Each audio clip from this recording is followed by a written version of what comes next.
చెప్పండి సార్. అది అన్నపూర్ణ స్టూడియోస్ వాళ్ళు రిలీజ్ చేస్తున్నారు. అవునండి. అండ్ వాళ్ళ బ్యానర్ నేమ్తో ఒక ప్రోడక్ట్ని రిలీజ్ చేస్తున్నారంటే చాలా స్పెషల్ అయి ఉంటుంది. వాళ్ళు ఎలా జాయిన్ అయ్యారండి అన్నపూర్ణ స్టూడియోస్ వాళ్ళు? సో మాకు ప్రోడక్ట్ రెడీ అయిందండి. మేము డిస్ట్రిబ్యూషన్ గురించి ఆలోచిస్తూ ఉంటే వెళ్ళాము అన్నపూర్ణకి. సార్ ఇట్లా ప్రోడక్ట్ చేసి పెట్టాలి అంటే ఆల్వేస్ సపోర్ట్ స్మాల్ మూవీస్ అండి, వేర్ రెడీ అన్నారు. వాళ్ళకి ఫస్ట్ థ్యాంక్స్ చెప్తానండి నేను, ఎందుకంటే అంత పెద్ద సపోర్ట్ అనేది మాకు మంచి ఎనర్జీ అది. ఇంకా సో మేము ఇక్కడే సక్సెస్ అయ్యాం మేము. సో థ్యాంక్స్ టు అన్నపూర్ణ అండి.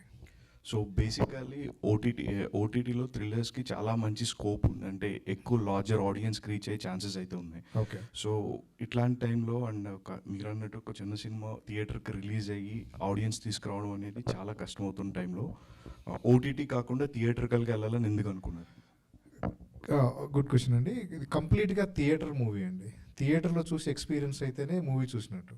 సో ఇందులో ఏంటి అంటే, మీరు సపోజ్ ఏదైనా మూవీ జరుగుతూ ఉంది, మధ్యలో మీకు ఫోన్ కాల్ వచ్చి బయటికి వెళ్ళేసి వస్తే మీకు అర్థం అవ్వదు, అంత హై టెన్షన్ ఉంటుందండి. సో మీరు అర్థమయ్యేసరికి మళ్ళీ చూడాలనిపించే మూవీ.